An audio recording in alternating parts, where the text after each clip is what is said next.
Proverbe 31 à partir du verset 10 jusqu'au verset 31.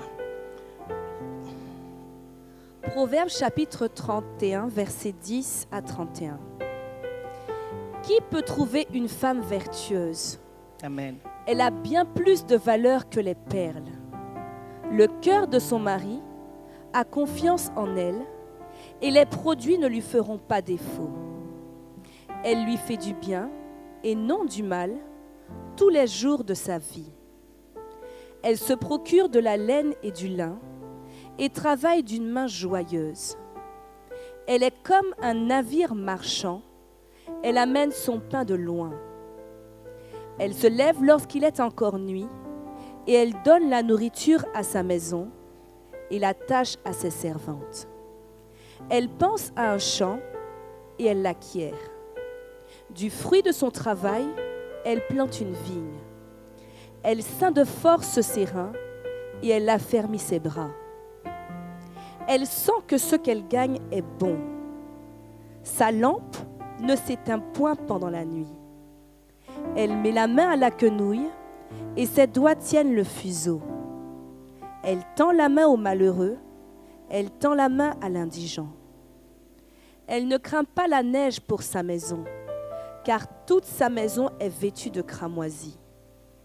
Elle se fait des couvertures, elle a des vêtements de fin lin et de pourpre.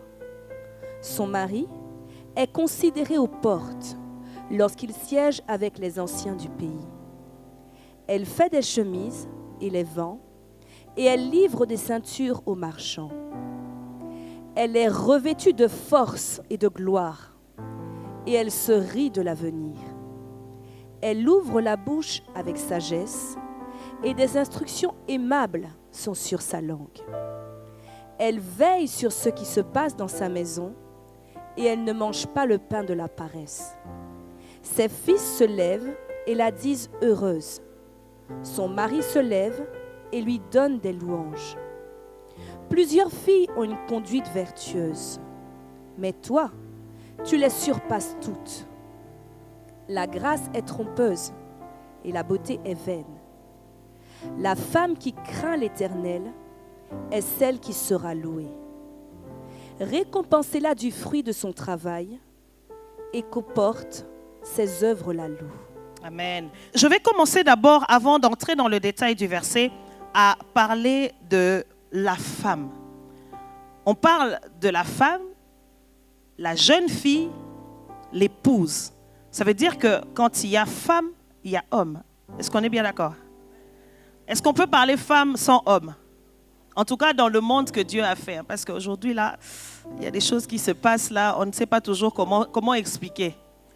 Quand on parle de femme, il y a aussi l'homme à côté de la femme. Pour la définition même de la femme vient du fait que le Seigneur l'a créée après l'homme, l'a mis aux côtés de l'homme. Et donc, dans les livres des Éphésiens, dans la parole de Dieu, dans les Éphésiens 5 au verset 31, la Bible nous dit qu'il n'est pas bon que l'homme soit seul. L'homme va quitter donc son père et sa mère pour s'attacher à sa femme. Mais dans la suite du verset, il est écrit « Ce mystère est grand. Et moi, je vous dis qu'il s'agit de Christ et l'Église. Mais il s'agit aussi de vous. Chacun doit aimer sa femme comme lui-même et la femme doit respecter son mari. » Donc quand nous regardons cette parole, nous voyons tout de suite que nous avons deux types d'époux en ce moment-là. Nous avons l'époux céleste qui est Christ, qui est venu ici sur terre. Cet époux qui est venu pour s'unir à son épouse qui est l'Église. Mon message d'aujourd'hui ne concernera pas que les femmes, les hommes, parce que nous sommes cette Église pour qui Christ est venu mourir. Amen. Et donc on dit que le mystère du mariage, quand on dit que c'est pourquoi l'homme quittera son père et sa mère pour s'attacher à sa femme, ce mystère ne concerne pas seulement le mariage physique que nous avons ici sur terre, ça concerne aussi le mariage que Christ a fait avec nous comme Église. Amen. Donc nous avons à tenir très et à prendre au sérieux cette union-là que nous avons avec Christ. Parce que la parole de Dieu nous dit, cherchons d'abord le royaume et sa justice. Et le reste, la parole de Dieu appelle cela le reste, nous sera donné par-dessus tout. Donc, notre union avec Christ doit être quelque chose de privilégié et d'important pour nous. D'accord? Amen? Et donc, quand il y a cet attachement qui se fait, dans l'attachement, dans l'union, il doit y avoir des fruits qui doivent être produits. Nous devons produire des fruits comme épouse de Christ, mais nous devons aussi produire nos fruits comme époux et épouse sur terre. Nous avons deux rôles qui sont capitaux dans notre vie à assurer et à tenir. Notre attachement avec l'époux céleste, Christ, mais aussi notre attachement pour les époux que nous avons ici sur terre. Et la Bible nous dit dans 1 Corinthiens que la jeune femme qui n'est pas encore mariée doit s'occuper des choses du ciel. Ça veut dire que tout le monde ici a un engagement. Ma parole ne va pas être que pour ceux qui sont mariés. La jeune fille là qui me suit, qui n'est pas encore mariée, a déjà un époux céleste. Et elle doit travailler, elle doit s'atteler à travailler sur sa relation avec son époux qui est Christ. Amen. Et donc quand on voit ici, le mari, quand Dieu a créé l'homme, l'homme peut être comparé au tronc d'un arbre. Est-ce que nous voyons tous le tronc d'un arbre? Donc le tronc d'un arbre, c'est l'homme. Et à un moment, l'arbre donne des branches. La femme étant sortie de l'homme, cette femme est comme une branche. Et cette branche-là a pour obligation de porter des fruits. Est-ce que tout le monde me suit? Cette femme doit porter des fruits. Et le chef du champ, c'est qui? C'est notre Dieu. Donc, nous sommes ici sur terre, plantés par Dieu. Les hommes ont été créés en premier, comme un tronc. Dieu a communiqué à l'homme la vision. Dieu est venu parler à Adam. Il a dit, je te donne tout ce que j'ai créé dans ce jardin. Tu dois assujettir la terre, tu dois dominer sur tout ce qu'il y a ici dans ce jardin et sur terre. Dieu était venu parler à Adam. C'est lui, il ne faut pas qu'on se trompe. Je suis intellectuelle, mais j'ai l'impression que parfois, nos frères et sœurs, nos sœurs, on se trompe. Dieu a créé Adam en premier. Si tu veux me contredire, va me chercher le verset. C'est avec Adam que Dieu a traité. C'est même à Adam qu'il avait dit, vous mangerez de tous les arbres, de tous les fruits, sauf celui de cet arbre-là. Donc Dieu a commencé par créer le tronc qu'il a enraciné. Et de ce tronc, des branches sont sorties, la femme est sortie de là. Et le chef du champ, c'est notre Dieu. Amen. Et donc cette femme-là, elle est appelée à porter des fruits. Et nous savons tous que la Bible nous dit, si cette plante-là ne porte pas de fruits, qu'est-ce qu'on va faire? On va la faire quoi? Ah, les mamans, il faut répondre. Si la femme-là ne porte pas de fruits, elle a même un risque d'être enlevée. Nous avons plusieurs exemples comme ça dans la Bible. J'avais suivi le message de maman sur Esther. Un exemple concret d'une femme qui a été enlevée de sa place, c'est Vashti. Est-ce que tout le monde connaît Vashti? Vashti, c'était la reine qui était avant Esther. Nous allons lire dans les livres d'Esther. Si vous lisez dans le livre d'Esther, je ne vais pas lire. Nous allons comprendre que quand tu ne portes pas des fruits, ou que toi, femme, tu deviens un obstacle à la vision que Dieu a placée dans l'homme, on va te déraciner. On va t'enlever de cet endroit-là. Donc, il ne faut pas penser que le mariage, c'est un acquis. On doit travailler dans le mariage, bien-aimé. On doit travailler dans le mariage. On doit porter des fruits. Est-ce que la femme m'entend ici? J'ai dit quoi? On doit porter des fruits. On doit porter des fruits parce qu'on est appelé, comme nous sommes là, à entretenir la vision, la lampe. On va en parler. Et je bénis le Seigneur pour vos vies. Amen. Et donc, Vashti, une très belle femme. La Bible dit qu'elle était belle de visage. Je ne sais pas si on t'a déjà décrit comme ça. On a dit qu'elle était belle de visage, cette femme. Mais qu'est-ce qui s'est passé? Vashti avait raison. Elle était fatiguée du fait que le roi la faisait défiler devant ses amis à moitié nue. Parce qu'elle était belle. Le roi se vantait tout le temps que Vashti est belle, défile. Mais la manière dont Vashti a voulu réclamer sa raison bien-aimée, a fait que Esther a pris la place. Amen. Et donc, tu dois savoir, toi, femme, que ta place que tu as là n'est pas d'office un acquis. Et même notre place dans le royaume, en tant qu'épouse de Christ, nous devons savoir porter des fruits. Le Père nous a envoyés dans la moisson pour que nous puissions porter des fruits. C'est important pour nous de ne jamais oublier que nous devons produire pour que le Père continue à nous arroser. Amen. Et je pense qu'aujourd'hui, une femme qui n'était pas au courant de cette productivité doit prendre conscience que j'ai des comptes à rendre.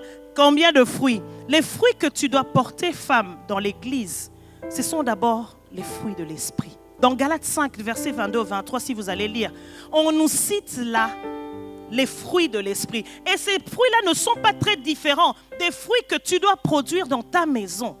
Ce sont les mêmes fruits que Dieu attend que tu produises en tant qu'épouse. Tant que tu n'es pas mariée, que tu le produises en tant que fille de l'Éternel dans la maison de Christ. Amen. Tu dois produire des fruits. À partir d'aujourd'hui, tu dois te dire, je ne peux pas être chômeur. Je dois produire en moi d'abord des fruits de l'esprit. Amen. On ne vient pas à l'église juste parce qu'on doit chauffer les bancs. On doit connaître la vision de Dieu. Qu'est-ce que Dieu attend de moi comme femme à ACCR? Qu'est-ce que Dieu attend de moi? Dieu m'a placé à ACCR au pied de Maman Linda comme femme de référence. Mais qu'est-ce que moi je dois apporter à ACCR? Est-ce que je dois apporter seulement des querelles à ACCR? Ou commencer seulement à passer son temps? Et elle pense quoi? Elle pense quoi? Toi, tu es dans ses pensées? Hein? Est-ce qu'on est là pour ça? Non, on est appelé là. On est appelé pour porter des fruits. Les fruits de l'esprit, amener les âmes. Et amener les âmes peut être ce que moi j'appelle, c'est une révélation que Dieu m'avait donnée depuis quelques années, l'évangélisation par le comportement. Est-ce que quelqu'un m'entend? L'évangélisation par le comportement. Est-ce que nous savons combien de femmes, combien de personnes, à cause de nos comportements, ne viennent pas à l'église? Est-ce qu'on s'est déjà posé cette question? Combien ne viennent pas à l'église parce que quand ils te regardent là, sœur Delphine, elle dit, hey, si c'est ça, aller avec Jésus, il faut laisser même. Parce que sœur Delphine, là, quand elle ouvre sa bouche, je m'arrête là. On retrouve plutôt la sœur Delphine dans Galates 5, 18, les œuvres de la chair. Nous avons le devoir, comme femmes, de porter des fruits, de faire venir les gens à Christ. C'est comme ça que Dieu va nous récompenser. Toutes ces personnes que nous allons amener à Christ, que nous allons faire sortir de l'enfer, c'est le travail que Dieu nous a donné. Idem pour la femme mariée. Quand on va au mariage, les jeunes filles, quand vous choisissez vos partenaires, c'est sur critères de quoi? Parce que moi, je suis mariée, 17 ans de relation et maintenant presque 10 ans de mariage avec mon mari. Mais votre premier critère, c'est quoi? Il est beau. Il a des yeux bleus. Il roule dans une Mercedes. Il travaille à la banque. C'est ça, non? Les critères, les premiers critères que nous avons. En tant que femme, tu dois connaître quelle est la vision que Dieu a déposée dans ton mari. C'est très important. Si tu ne connais pas la vision que Dieu a mise dans ton mari, tu vas être la première qui va détruire cette vision. Quand tu veux entrer dans le mariage, ou même que tu es déjà dans le mariage, que tu n'étais pas au courant, tu dois demander à Dieu de te révéler quelle est sa vision pour cet homme-là qu'il t'a donné. Il est très important, très capital pour nous de connaître qu'est-ce que Dieu a déposé dans ton mari. Et Dieu t'a mis à côté de cet homme comme aide.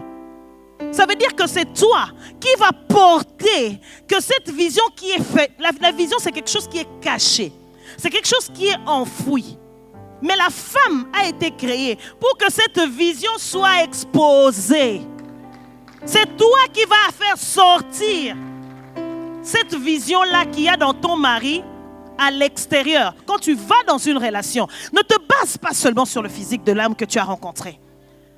Parce qu'il y en a plusieurs ici qui ont rencontré des beaux gosses, mais qui sont devenus des sacs de boxe à la maison. Hein? Il y en a beaucoup, bien aimé. On rigole, mais c'est la vérité. Un beau gosse, mais un vrai boxeur aussi. Vrai boxeur.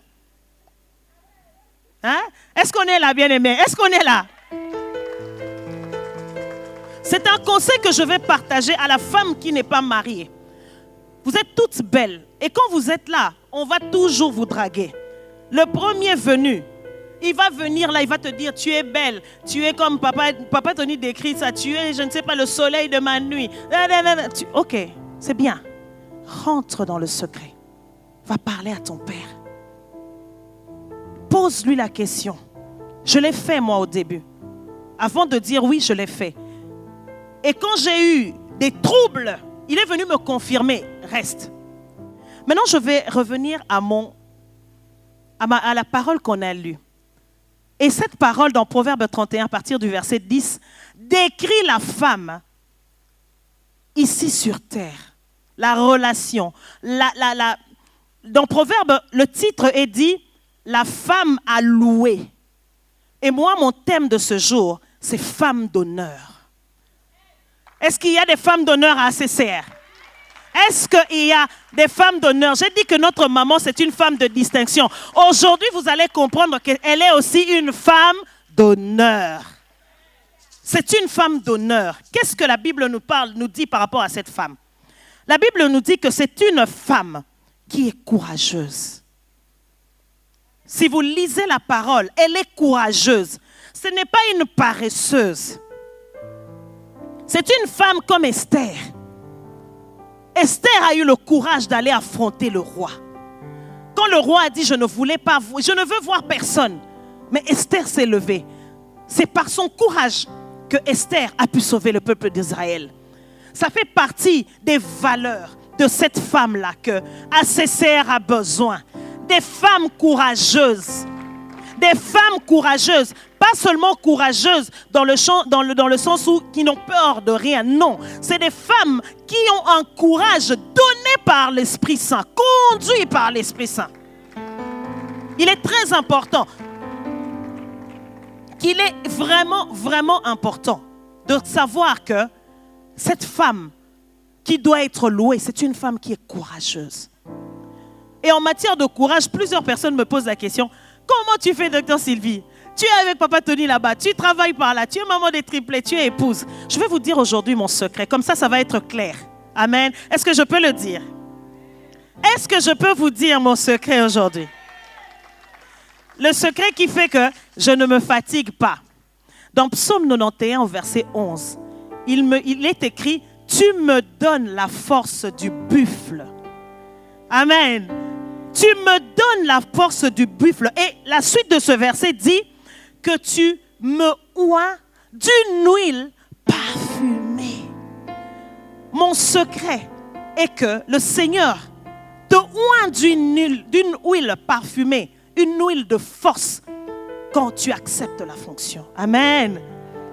Il y a ce que moi j'appelle l'onction de la fonction. C'est une onction qui n'est pas donnée à tout le monde. L'onction de la fonction ne vient que quand tu acceptes la fonction. Ça ne peut pas être donné à quelqu'un qui décide d'être là-bas au coin et à regarder les gens de loin et dire « Mais celle-là, elle fait mal. Celle-là, d'ailleurs, Non, non. C'est une onction qui est spéciale. Et la Bible nous dit encore plus loin. Il nous dit que ceux qui se confient à l'Éternel, l'Éternel renouvelle leur force. L'Éternel renouvelle leur force. Comment est-ce que l'Éternel renouvelle leur force? C'est parce qu'il continue à le oindre d'une huile parfumée pour qu'il puisse exercer la fonction correctement. Cette onction-là, c'est une huile qui est particulière, qui va te donner la force pour assurer toutes les fonctions que tu dois faire, bien-aimé. Tu es une femme qui doit faire plusieurs fonctions. Et tu as besoin d'une force spéciale qu'on appelle l'onction de la fonction. Si tu peux retenir ça, amen. Amen, amen, amen. Tu dois avoir ça. Et c'est seulement comme ça. Mon secret, c'est seulement ça. Je me suis livrée quand Dieu m'a appelée. Il m'a dit, mets-toi à mon service. J'ai dit, oui Seigneur, je suis là. J'ai dit, comment je vais faire? Je suis mariée, j'ai des enfants, je travaille. J'ai présenté les GG devant Dieu. Et Dieu m'a dit, si tu m'obéis et que tu écoutes mes voix, je serai avec toi. Et il est avec moi, bien-aimé. Je sais qu'il est avec moi. Même quand je suis fatiguée, il renouvelle ma force. C'est ça qu'on appelle la force du... Amen. Reçois-le comme tu l'as dit. La deuxième valeur de cette femme, comme on a vu dans Proverbe 31, c'est que son mari a confiance en elle. Amen. Son mari a confiance en elle. Pour que quelqu'un te fasse confiance, tu dois d'abord être obéissante. On ne fait pas confiance à n'importe qui, surtout si tu n'écoutes pas. Si tu n'écoutes pas ton mari, il ne te fera pas confiance, bien-aimé. C'est simple que ça. Moi, j'ai appris quand je venais dans le mariage que la femme consomme l'amour, l'homme consomme le respect. Un homme peut être petit de taille, grand de taille, gros, mince. Si tu lui donnes son respect, là, bien-aimé, les gens me demandent, même mes sœurs, comment tu fais? Papa Hugues est toujours dingue de toi. Papa Hugues, quand il parle, je me tais. Je ne suis pas docteur à la maison, je suis Madame Batila. Et je me tais, j'écoute. Quand je lui laisse mon oreille, il peut se livrer. Et il sait que je ne vais pas aller le répéter. Nous avons un exemple concret d'un exemple d'une femme à qui Dieu même a fait confiance, c'est Marie. Amen. Quand Dieu a envoyé l'ange Gabriel dire à Marie que Marie, tu vas donner naissance à un fils qui est le sauveur de la nation. Vous avez entendu Marie sortir dans la rue à côté. Moi, je m'appelle Marie. Cette nuit-là, l'ange est venu dans ma maison. Il est venu me parler. Vous avez entendu Marie faire ça? Dieu est venu se confier à elle seule parmi toutes les jeunes femmes de sa génération parce que Dieu savait qu'on pouvait lui faire confiance. Maintenant, pose-toi la question, bien-aimé. Est-ce que toi, on peut te faire confiance comme femme? Est-ce qu'on peut te faire confiance? Troisième qualité de cette femme, c'est une femme qui est entreprenante et entrepreneuse. Amen. On a deux exemples comme ça dans la Bible, des femmes qui sont devenues entrepreneurs. La veuve de Sarepta, tout le monde connaît cette veuve, hein? Elle est une star. Les veuves, normalement, on les met dans un coin. La veuve de Sarepta, après que Élie a quitté le torrent de Kérish, c'est lui qui avait fermé la pluie. 3 ans et demi. Par mon nom, la pluie ne tombera pas. Il s'est retrouvé, il avait faim, il avait soif. Par sa parole. Il est arrivé au torrent de Kérish, on lui a donné à manger par les corbeaux. Mais à un moment, il n'y avait plus rien. Le torrent était sec. Dieu a dit, va à Sarepta. Tu trouveras une veuve là-bas. C'est cette veuve qui va prendre soin de toi. Une veuve, pas de mari, pas d'entrée, pas d'argent, et avec un enfant. Qu'est-ce qu'Élie a dit à cette femme? Il lui dit, fais-moi à manger. La femme, qu'est-ce qu'elle a fait? Son langage était tellement doux, malgré qu'elle n'avait rien. Elle a dit, mon Seigneur, il me reste qu'un peu d'huile, un peu de farine. Toi, quand on te demande à manger par ton mari, comment tu réponds d'abord? La cuisine, c'est là-bas, non? Tu ne connais pas? Cette femme était douce. Hein? Elle a dit, je n'ai qu'un peu de farine et un peu d'huile. Malgré qu'elle n'avait rien, elle a fait quoi? Elle a obéi. Et quand elle a obéi, quelqu'un qui n'avait qu'un peu de farine et un peu d'huile, quand elle est rentrée, la Bible dit quoi? Ça a débordé. Et qu'est-ce qu'elle est devenue? Une femme businesswoman. Par son obéissance, elle est devenue entrepreneur. Est-ce que vous comprenez que l'obéissance à la parole de Dieu peut te rendre aussi une femme entrepreneur? Et la dernière qualité de cette femme, c'est que c'est une femme de foi. Amen.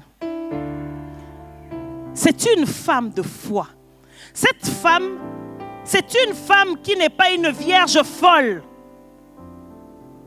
Elle garde, la Bible nous dit, elle garde sa lampe longtemps allumée la nuit. Elle reste éveillée dans son esprit, bien-aimé. Nous ne nous marions pas pour aller seulement dans le mariage pour avoir des enfants. Non, nous venons dans ce foyer pour que la lampe reste allumée. Que mon foyer ne soit pas dans le ténèbre. Non. Elle se lève tôt. Elle se lève tôt pour aller chercher la face de l'Éternel. Elle précède les jours. Elle précède l'arrivée du soleil par ses prières. Elle commande au jour. Elle n'est pas une vierge folle. Elle garde sa lampe toujours allumée. Et vous pensez que cette femme ne pourra pas être honorée? Est-ce que vous pensez une telle femme ne sera pas honorée de tous sans qu'elle reste une femme avec toutes ses vertus? C'est pour ça que la Bible nous dit que cette femme, c'est une femme qui est difficile à trouver. Mais moi aujourd'hui, je suis venue te dire à CCR que cette femme n'est pas difficile à trouver. Il y a plusieurs femmes vertueuses à CCR. Est-ce qu'il y a des femmes vertueuses à CCR? Je suis venue te parler. Il s'agit de toi. C'est toi la femme de Proverbe 31. La femme d'honneur. C'est toi cette femme d'honneur dont la Bible décrit. Tu es appelé à travailler pour que tu gardes, que tu acquières en toi les qualités de cette femme. C'est pour ça qu'on va te louer. On ne va pas te louer par ta beauté. On nous dit dans les derniers versets que la beauté est vaine. La beauté, le créateur de la beauté dit que la beauté est vaine. Mais une telle femme, c'est celle-là qu'on doit louer. C'est cette femme de foi. C'est cette femme qui va chercher la face de l'Éternel quand ça ne va pas à l'église.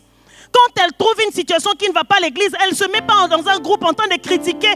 Maman Linda, vraiment, tout ça c'est maman. Non. On va prier pour maman Linda quand on trouve qu'il y a une situation qui ne va pas. Au lieu de la critiquer, non. C'est cette femme-là qui, quand elle trouve qu'il y a une situation qui ne va pas dans son travail, elle met ses genoux à terre. Elle demande à Dieu d'intervenir. C'est pour ça que la Bible a dit que c'est difficile de trouver une telle femme. Mais moi, je suis sûre qu'ici, ce n'est pas difficile. Moi, je suis sûre qu'à CCR, il y a plein de femmes d'honneur. Et je sais qu'aujourd'hui, ces femmes d'honneur vont se lever. Ces femmes d'honneur vont maintenant se lever. Maintenant qu'elles connaissent leur identité, elles connaissent ce qu'elles ont en elles, elles vont maintenant l'exploiter. Elles vont l'exploiter parce que c'est cette femme-là qui a quitté la nature d'un croyant chrétien qui ne s'est pas arrêté qu'à recevoir le Seigneur Jésus comme Seigneur et Sauveur. C'est la femme qui est devenue disciple. Amen. C'est ça que le Seigneur est à la recherche. Ces femmes qui sont disciples, des mères des nations. Ces femmes qui vont éduquer les nations futures. Et c'est cette femme que la Bible dit dans Genèse que le serpent va lui mordre les talons. Mais lui, il va écraser la tête du serpent. Ce sont les femmes qui doivent écraser la tête du serpent. C'est ces femmes-là que nous avons besoin ici à CCR. Est-ce que quelqu'un m'entend? Est-ce que ces femmes-là sont ici? Est-ce que les femmes qui vont écraser la tête du serpent sont ici? Amen. Nous sommes appelés à former une armée. Les temps sont mauvais, bien-aimés. Les temps sont mauvais. Dans le domaine où moi je suis, je vois tellement de choses. Et je prie Dieu. Mais il n'y a pas d'autre façon pour faire tomber la tête de ce géant. Si nous, les femmes, nous ne nous levons pas. Nous ne nous levons pas par sentiment, mais conduits par l'esprit, dans un esprit d'amour, d'unité, nous tous ensemble, nous allons former cette nation qui va écraser la tête du serpent. C'est cette femme que la Bible dit que le monde entier attend la révélation de ces femmes. Le monde nous attend. Est-ce qu'on le sait? Le monde nous attend. On doit se révéler, bien-aimés. Nous devons éduquer cette nation qui demain va faire tomber le diable.